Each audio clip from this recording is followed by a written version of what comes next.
বাংলাদেশের রাজনৈতিক দলগুলোর অবস্থান কি? বেশ কিছুদিন ধরে বাংলাদেশ ও ভারতের মাঝে সম্পর্কে এক ধরনের উত্তেজনা চলছে। পরস্পরের বিরুদ্ধে বিদ্বেষাগার চলছে। অন্যদিকে রাজনৈতিক দল পক্ষ থেকে এর মধ্যে ভারতে বাংলাদেশের উপ হাইকমিশনে হামলার মতো ঘটনা ঘটেছে। মূলত ভারত বাংলাদেশের মধ্যকার সম্পর্কের এই টানাপোড়েন শুরু হয়েছে ভারত সরকার বাংলাদেশের ক্ষমতাচ্যুত প্রধানমন্ত্রী শেখ হাসিনাকে আশ্রয় দেওয়ার পর থেকে। গত কয়েক বাংলাদেশের বিরোধী বক্তব্য মুখ্যমন্ত্রী মমতা বন্দ্যোপাধ্যায় বাংলাদেশ জাতিসংঘের শান্তিরক্ষী পাঠানোর ব্যবস্থা করেছে। সেই বক্তব্য নিয়ে নানা আলোচনা সমালোচনা হয়েছে। বাংলাদেশের সরকারের পক্ষ থেকে অভিযোগ তোলা হয়েছে ভারতের গণমাধ্যমে বাংলাদেশ নিয়ে ভিত্তিহীন নেতিবাচক খবর প্রকাশ করা হচ্ছে। দুই দেশের বক্তব্য দেওয়া হয়েছে এমন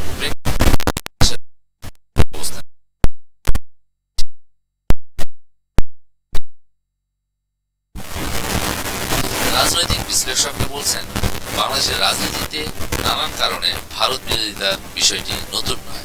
বর্তমান প্রেক্ষাপটে এটি আবার নতুন করে উস্কে দিচ্ছে কোনো রাজনৈতিক দল। তবে এই দফায় দুই দেশের সম্পর্কে সবচেয়ে বেশি টানাপোড়েন তৈরি হয় ত্রিপুরার বাংলাদেশের সরকারি হাইকমিশনের হামলা। ওই ঘটনার পর বাংলাদেশের সব রাজনৈতিক দল ও সরকার এক হয়ে জাতীয় ঐক্যের ঘোষণাও দিয়েছে। আওয়ামী লীগ বাদে দুটি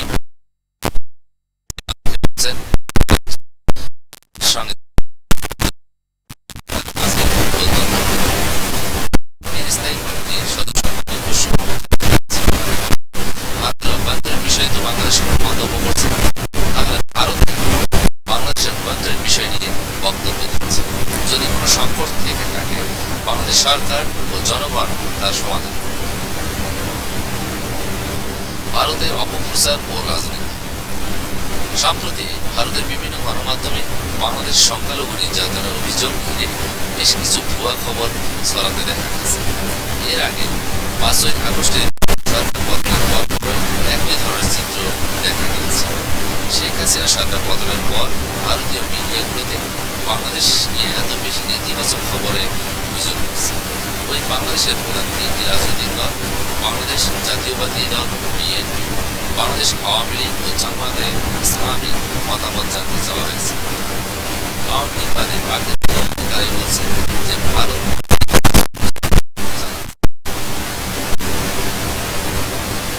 বিএনপির স্থায়ী কমিটির সদস্য আমির খসরু মোহাম্মদ চৌধুরী বলেন, এটি মধ্যযুগীয় ধর্মের ভিত্তিতে বিভক্তি সৃষ্টি দেশের কোনো দেশের জন্যই ভালো না। তারা যে ন্যারেটিভ তৈরি করছে তা বাংলাদেশের জন্য ড্যামেজিং, তাদের ড্যামেজিং। ভারতের একটি অংশ এই কাজ করেছে বলেন তিনি। মনে করেন ভারতের গণমাধ্যমে যা করা হচ্ছে তাতে বাংলাদেশের মানুষ যথেষ্ট টলারেন্স ও রেসপেক্টের জায়গা রয়েছে। মানুষ প্রতিক্রিয়া দেখায়, মানুষ নৈতিকতার দিক থেকে ভালো অবস্থানে গেছে। এটি বাংলাদেশের বিএনপি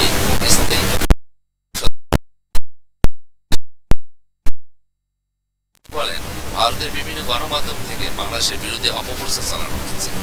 জামায়াতে ইসলামী কেন্দ্রীয় প্রচার সম্পাদক মতিউর রহমান আকন্দ বিবিসি বাংলাকে বলেন, বাংলাদেশের সাথে যে বন্ধুত্বপূর্ণ সম্পর্ক থাকা দরকার ছিল সেটি ভারতের পক্ষ থেকে বজায় রাখা হয়নি। তা আমাদের জন্য দুর্ভাগ্যজনক। তবে ভারতীয় গণমাধ্যম বাংলাদেশের বিষয়ে অপপ্রচার চালাচ্ছে না, বরং ভারতীয় সংবাদপত্র যে কথাগুলো বলছে সেগুলোর সাথে বাংলাদেশের সরকার সম্পূর্ণভাবে জড়িত। বিবিসি বাংলাকে বলেন আওয়ামী লীগের সাবেক সাংগঠনিক সম্পাদক খালিল মাহমুদ চৌধুরী। এছাড়াও ছাত্র আন্দোলন কিংবা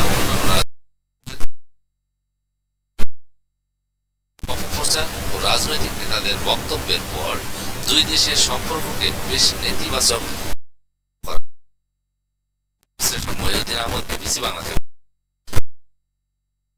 দেশের কাছে ভারতের গুরুত্ব রয়েছে, তাই দায়িত্বশীল রাজনৈতিক নেতাদের বক্তব্য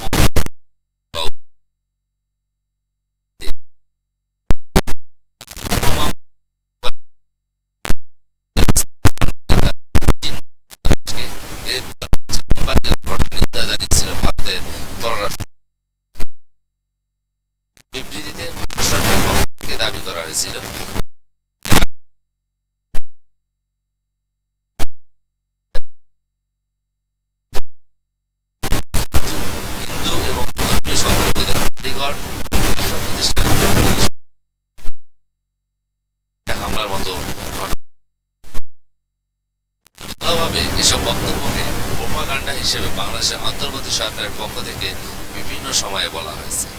এদিকে নির্বাচন সহ বাংলাদেশের রাজনৈতিক নানা ইস্যুতে বিএনপি জামায়াতের ভারত বিরোধী অবস্থান বিভিন্ন সময় লক্ষ্য করা গেছে।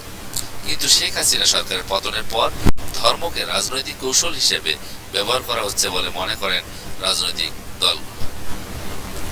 বিএনপির স্থায়ী কমিটির সদস্য আমির খসরু মাহমুদ চৌধুরী পোলারাইজেশন এটি একটি মধ্যযুগ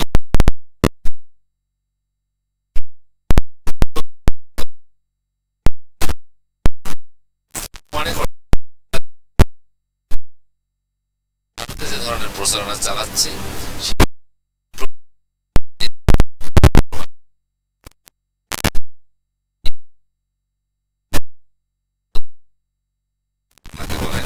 ভারত যদি এই সামনে রেখে এটি সমাধানের জন্য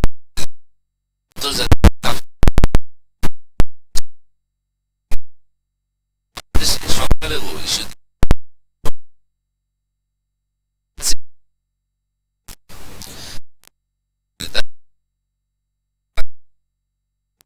আগস্টের পর পরে সেই স্পিড থেকে সরে গেছে।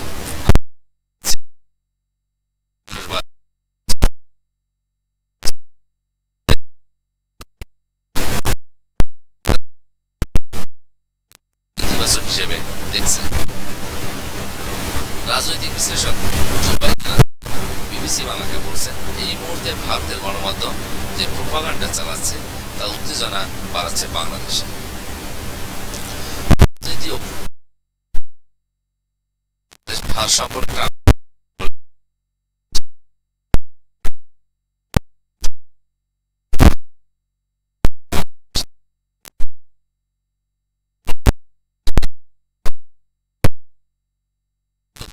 ও সামাজিক মাধ্যম নানান নেতিবাচক সংবাদ সম্প্রচারের বর্তমান পরিস্থিতি রাজনৈতিক দলের মধ্যে ক্ষেত্রে আপাতত দুই ধরনের সংকট তৈরি হচ্ছে বলেও বিশ্লেষকরা মনে করেন। প্রথমত, আওয়ামী লীগ সরকার পতনের পর বাংলাদেশে অনেক মানুষের মধ্যে ভারত বিরোধী অবস্থান প্রকাশ্যে কারণে কোন রাজনৈতিক দলের নেতারা ভারতের সাথে সুসম্পর্ক রেখে রাজনীতি করার বক্তব্য দিলেও তা নিয়ে নানান সমালোচনা করতে দেখা যাচ্ছে যোগাযোগ মাধ্যমে। এর বিপরীতে সরকারের দায়িত্বশীল কিংবা রাজনৈতিক নেতাদের পক্ষ থেকে ভারত বিরোধী বক্তব্য দেওয়া হলে সেসব ইতিবাচক সমর্থনের প্রবণতা দেখা যাচ্ছে সহ বিভিন্ন সামাজিক যোগাযোগ মাধ্যমে। এসব কারণে রাজনৈতিক অনেকে কিছুটা বক্তব্য দিচ্ছে। সদস্য সালাউদ্দিন আহমেদ বিবিসি বাংলাকে বলেন, বাংলাদেশ ও ভারতের জনগণের সাথে জনগণের রাষ্ট্রের সাথে রাষ্ট্রের সম্পর্ক চাই এবং কূটনৈতিক সম্পর্কের উন্নতি এবং রাষ্ট্রীয়ভাবে উভয় দেশের পরস্পর নির্ভরশীলতা বাড়ানো। এই শক্তিকে কাজে লাগিয়ে দুই দেশের বন্ধুত্বপূর্ণ সম্পর্ক আরো শক্তিশালী করা যায়। ঐতিহাসিকভাবে জামায়াত ইসলামী বাংলাদেশের রাজনীতিতে ভারত বিরোধী মনে করা হলেও সম্প্রতি বিভিন্ন ইস্যুতে তারা বক্তব্য দিচ্ছে খুব বুঝে শুনে। নেতা বিবিসি বাংলাকে বলছেন, সম্পর্কের ক্ষেত্রে দুই দেশকে কোঅপারেটিভ হতে হবে। রাষ্ট্রের অবস্থান থেকে বাংলাদেশ চেষ্টা করবে আর ভারতকেও তার রাষ্ট্রীয় বিধিবিধান মেনে তার আচরণ নির্ধারণ করতে হবে। এটা না হলে বাংলাদেশের মানুষের মধ্যে ভারতের বিরোধিতা বাড়তেই থাকবে। রাজনৈতিক বিশ্লেষকরা মনে করেন, ভারত এবং বাংলাদেশের দ্বিপাক্ষিক সম্পর্ক উন্নয়নের পেছনে একটি বড় বাধা হয়ে দাঁড়িয়েছে ভারত বাংলাদেশের নীতিতে আওয়ামী লীগ ও শেখ হাসিনার প্রভাব। ভারত সরকারের সাথে বসে ফলপ্রসূ আলোচনা করতেও দেখছিলাম